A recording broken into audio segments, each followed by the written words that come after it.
जो और आज का जो टॉपिक है वो टर्निंग इफेक्ट ऑफ फोर्स है। ये जो टर्निंग इफेक्ट ऑफ फोर्स का जो कॉन्सेप्ट है बहुत ही यूजफुल कॉन्सेप्ट है। इसका यूज़ हम लोग अपने डेली लाइफ में जाने अनजाने में करते हैं। जैसे कि अगर हम अपने घर का दरवाज़ा खोलते हैं तो उसमें भी टर्निंग इफेक्ट ऑफ फोर्स का कॉन्सेप्ट काम करता है।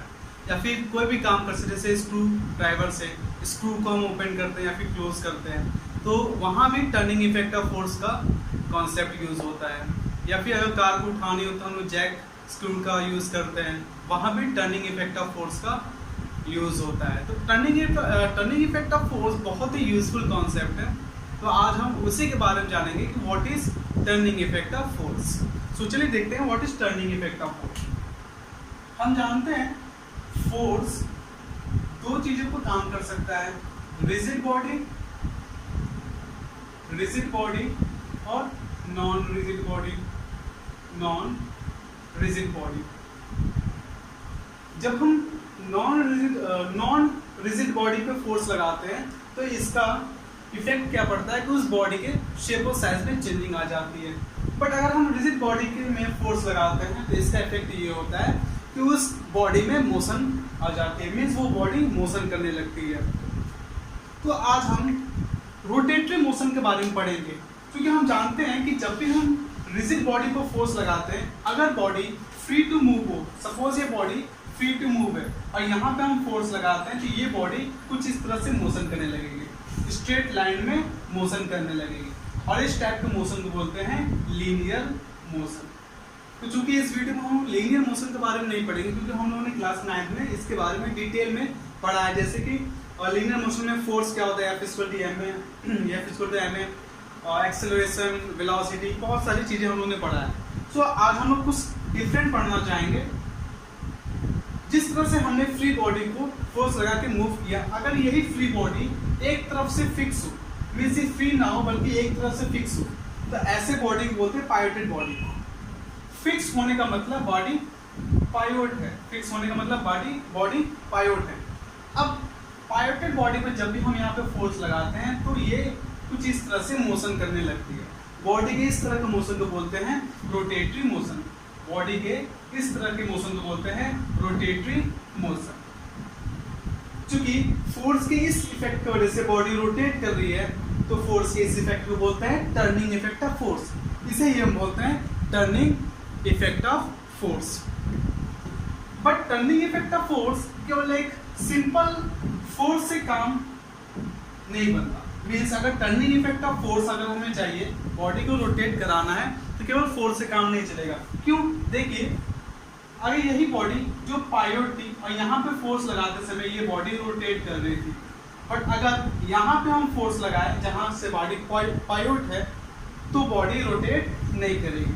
इससे ये पता चलता है कि अगर हमें टर्निंग इफेक्ट ऑफ फोर्स का कॉन्सेप्ट चाहिए, मतलब अगर बॉडी को रोटेट करानी है तो केवल फोर्स से काम नहीं चलेगा, हमें कुछ अलग तरह के फोर्स की जरूरत पड़ेगी, और उसी अलग तरह के फोर्स का नाम है मोमेंट ऑफ फोर्स। अगर हमें बॉडी में टर्निंग इफेक्ट ऑफ फोर्स चाहिए तो हमें केवल फोर्स से काम नहीं चलेगा, हमें एक खास प्रकार के फोर्स के लिए फोर्स की जरूरत पड़ेगी, जिसका नाम है moment of force. Moment of force को हम टॉर्क भी बोलते हैं, और ये होता है product of force and perpendicular distance. Force को हम जानते हैं जो बॉडी पे हम फोर्स लगाते हैं, बट ये परपेंडिकुलर डिस्टेंस क्या है? ये बॉडी थी जो कि यहाँ से पायोटेड थी, यहाँ पे हमने फोर्स लगाया, तो जो परपेंडिकुलर डिस्टेंस होता है जहाँ पे हम फोर्स लगाते हैं और जहाँ पे बॉडी पायोटेड होती है, जहाँ पे फिक्स होती है, इसके बीच की डिस्टेंस को बोलते हैं परपेंडिकुलर डिस्टेंस बोलते हैं। दूसरी शब्दों में अगर देखें, जहाँ पे हम फोर्स लगाते हैं इस जगह को बोलते हैं लाइन ऑफ एक्शन। जहाँ पे हम फोर्स लगाते हैं इस जगह को बोलते हैं लाइन ऑफ एक्शन, और जहाँ पे बॉडी पायोट होती है इस जगह को बोलते हैं एक्सिस ऑफ रोटेशन।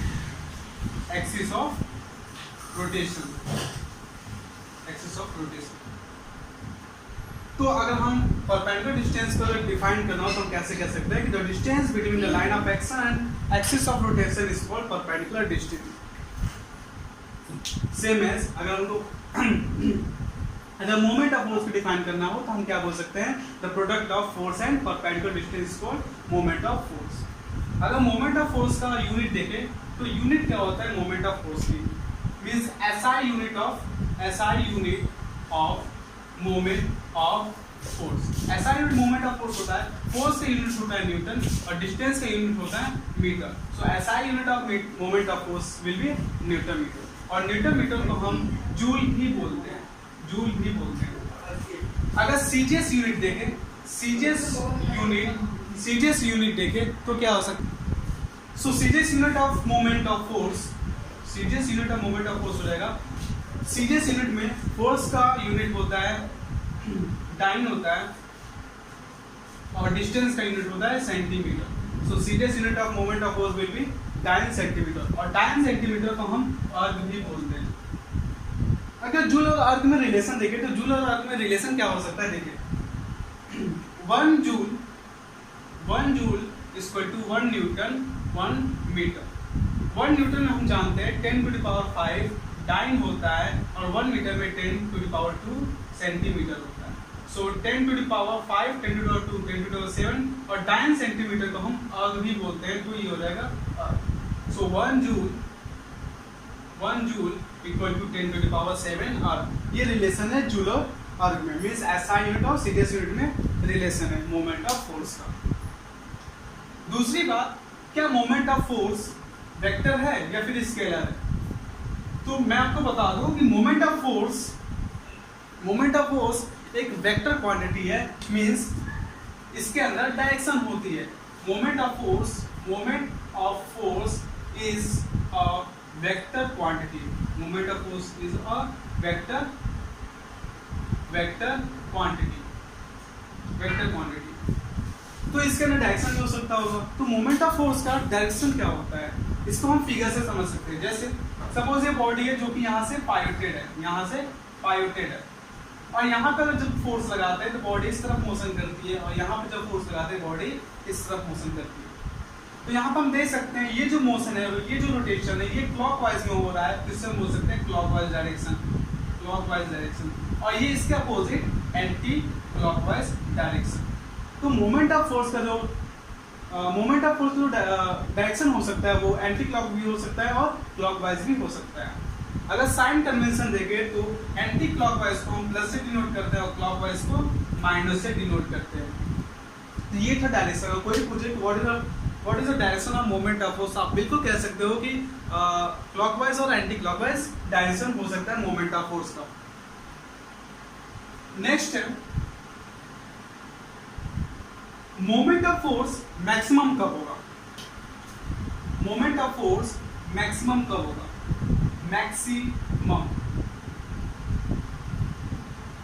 मैक्सिमम कब होगा moment of force? Moment of force का फॉर्मूला होता है F इंटू परपेंडिकुलर डिस्टेंस।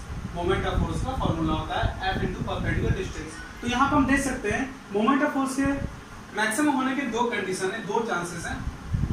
पहला, या फोर्स मैक्सिमम हो जाए या फिर परपेंडिकुलर डिस्टेंस मैक्सिमम हो जाए, परपेंडिकुलर डिस्टेंस मैक्सिमम हो जाए। तो इन दोनों में से हम क्या मैक्सिमम करें कि मोमेंट ऑफ फोर्स मैक्सिमम हो जाए? तो इन दोनों में से हम किसी को भी मैक्सिमम कर सकते हैं। हम चाहे तो फोर्स को मैक्सिमम कर सकते हैं, चाहे तो हम परपेंडिकुलर डिस्टेंस को भी मैक्सिमम कर सकते हैं। इन दोनों कंडीशन में मोमेंट ऑफ फोर्स मैक्सिमम हो जाएगा। बट हमारे सूटेबल क्या पड़ेगा, हम क्या चीज़ को आसानी से मैक्सिमम कर सकते हैं? तो हम देखिए डिस्टेंस को बहुत ही आसानी से मैक्सिमम कर सकते हैं, बहुत ही आसानी से डिस्टेंस को हम मैक्सिमम कर सकते हैं। और फोर्स को हम थोड़ा सा हम इजीली इसके मैक्सिमम नहीं कर सकते। और एक ह्यूमन टेंडेंसी भी होता है कि अगर हमें कोई भी काम करना पड़ता है या कोई भी काम करना होता है तो हम चाहते हैं कि हम कम से कम फोर्स में ज़्यादा से ज़्यादा काम कर ले या फिर आसानी से काम कर ले। तो इसकी वजह से हम फोर्स को कम ही लगाना चाहेंगे, लेकिन फोर्स को कम लगाएंगे तो मोमेंट ऑफ फोर्स भी कम होगा। इसीलिए फोर्स को हम कम तो लगाते हैं बट हम डिस्टेंस को बढ़ा देते हैं। और जब डिस्टेंस को बढ़ाएंगे तो यहाँ हम देख सकते हैं अगर डिस्टेंस को बढ़ाएंगे तो हमारा मोमेंट ऑफ फोर्स भी बढ़ जाएगा, मीन्स मैक्सिमम हो जाएगा। ठीक है, तो हम जब भी कुछ ऐसा काम करते हैं जहाँ पे हमें मोमेंट ऑफ फोर्स की जरूरत पड़ती है वहाँ पे हम डिस्टेंस को मैक्सिमम रखते हैं ताकि हमें फोर्स कम लगाना पड़े और ईजिली हमारा बॉडी टर्न कर सके। इसका बहुत ही यूजफुल ये बहुत ही यूजफुल कॉन्सेप्ट है। डिस्टेंस को मैक्सिमम करने से जो मोमेंट ऑफ फोर्स मैक्सिमम हो जाता है, क्योंकि आपने जरूर देखा होगा जो दरवाजा होता है और इसकी जो कुंडी होती है वो बिल्कुल लास्ट में लगाया जाता है, बिल्कुल लास्ट में लगाया जाता है, क्योंकि लास्ट में लगाने से मैक्सिमम डिस्टेंस होता है, मैक्सिमम डिस्टेंस होता है। 5 पॉइंट से मैक्सिमम डिस्टेंस पे हम कुंडी लगाते हैं। इस कंडीशन में मोमेंट ऑफ फोर्स भी मैक्सिमम होता है और हमें फोर्स कम लगाना पड़ता है और इस तरह से आसानी से दरवाजे को खोल लें। लेकिन अगर यही कुंडी अगर हम यहाँ पे लगाए तो यहाँ पे डिस्टेंस काफ़ी कम होता है, मिनिमम होता है और हमें बहुत ही ज़्यादा फोर्स लगाना पड़ेगा दरवाजे को खोलने से। इस चीज़ को आप फील भी कर सकते हैं आप अपने दरवाजा पर, अपने डोर पर कुछ एक्सपेरिमेंट करके, एक्सपेरिमेंट मतलब दरवाजा कुंडी से पकड़ के ना खोले, बल्कि बिल्कुल एकदम जहाँ पे वो हिंज है वहाँ से आप पकड़ के खोले। देखिए आपको फील होगा कि आपको फोर्स बहुत ज़्यादा लग रहा है, लेकिन आप जब कुंडी को पकड़ के खोलेंगे तो आपका फोर्स बहुत कम लगता है और इजीली दरवाजा खुल जाता है। तो ये कंडीशन है मैक्सिमम डिस्टेंस का, मैक्सिमम डिस्टेंस तो मोमेंट ऑफ फोर्स भी डिस्टेंस। नेक्स्ट टॉपिक ये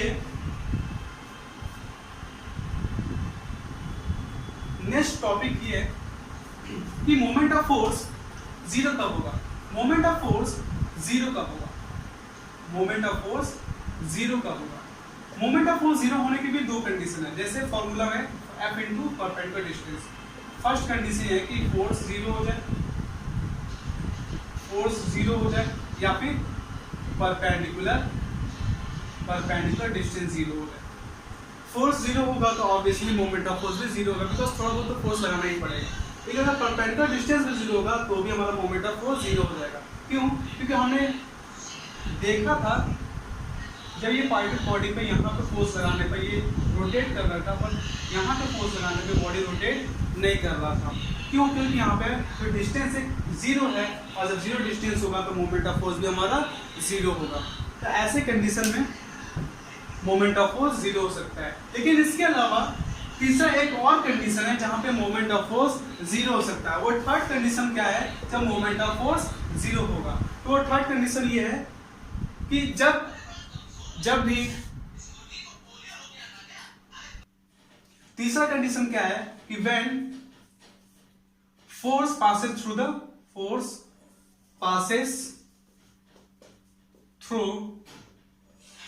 the axis of rotation।